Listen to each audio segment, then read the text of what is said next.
Zainabma was named Supreme Mediator. It was a title never before spoken, a position placing her above all councils, a voice to command all others. Her first act, born from a desire for a new dawn, was to command the disbandment of the custodians, the very guardians of the old ways. But the old ways do not yield so easily. Baba Arun, their stoic leader, met her decree not with defiance, but with a calm, unyielding refusal. It was a silence louder than any protest, a simple no that echoed with the weight of centuries. Meanwhile, the consequences of past rebellions began to surface.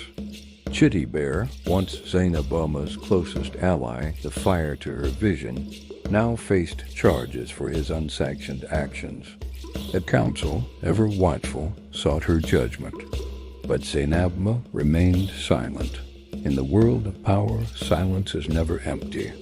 It is a canvas upon which others paint their intentions.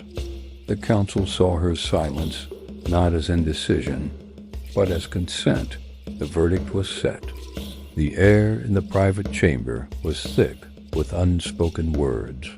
The easy camaraderie between Chitibar and Zainabvuma was gone, replaced by a chasm neither knew how to cross. She saw it as a necessary step, the price of a fragile peace. He accused her of abandoning their cause, of becoming the very thing they fought against. She argued for pragmatism, for a long game he couldn't see. But the truth was plain. They stood on opposite sides of a line they had once drawn together. The revolution had found its first casualty, not on the battlefield, but in a quiet room between two friends. Iya Mornik, whose eyes saw the threads of fate others missed, watched Zainabma's ascension with a heavy heart. She approached her not as a supreme mediator, but as the young woman she had known. "Be careful, child," she whispered, her voice like dry leaves skittering across stone. "You think you are teaching them to follow you, but what you are truly teaching them is to fear your absence. A people who cannot function without a leader are not free. They are merely waiting for a new cage." Zainabvuma, caught in the momentum of her new role, heard the words but could not yet grasp their chilling truth. For the common people, life had found a new rhythm. The constant hum of anxiety was replaced by a sense of order. They saw Zainabma not as a politician or a ruler, but as a symbol. She was the face of peace, the promise of stability. Her image was everywhere, her name a prayer on their lips. They embraced her authority because it felt like safety. But while they were looking at Zainabma, the custodians were quietly at work. They controlled the flow of information, shaping the stories that reached the villages. They presented Zainabvuma's decrees not as her own, but as wisdom channeled through them, reinforcing their own necessity.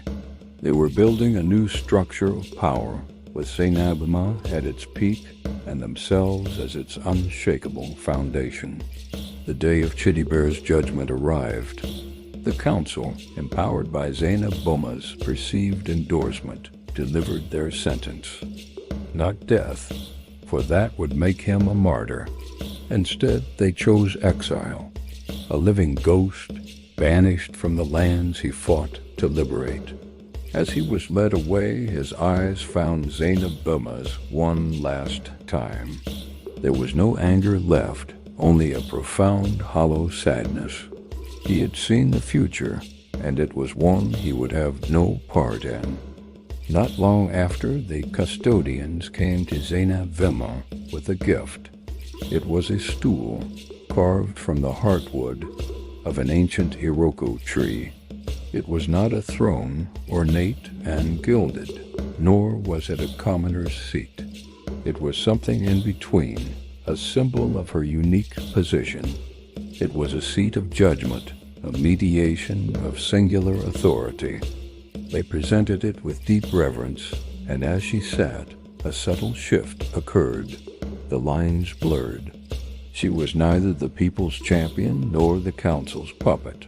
She was simply the mediator. She was the stool. She was the power. Ia Mormik saw this and knew her time in this land was over. She packed a small bag, her face a mask of sorrow. Before she walked into the horizon, she left one final message for Zainab Von, a note tucked into the carved wood of the stool. It read, "The greatest lie is that you control the power. The truth is, power changes you, and it never ever asks for your permission." Alone, in the quiet of the night, Zainab traced the intricate carvings on her stool. She felt the immense weight of the nation's hopes and fears resting squarely on her. She had wanted to bring justice, to create balance. But looking at her own hands, she felt a different kind of power stirring, a desire, a want. She closed her eyes, trying to find the girl who had started this journey, the one who knew right from wrong with absolute clarity. But she was gone. In her place was the supreme mediator, a woman who sat on a carved stool, no longer certain where her authority ended, and her own ambition began.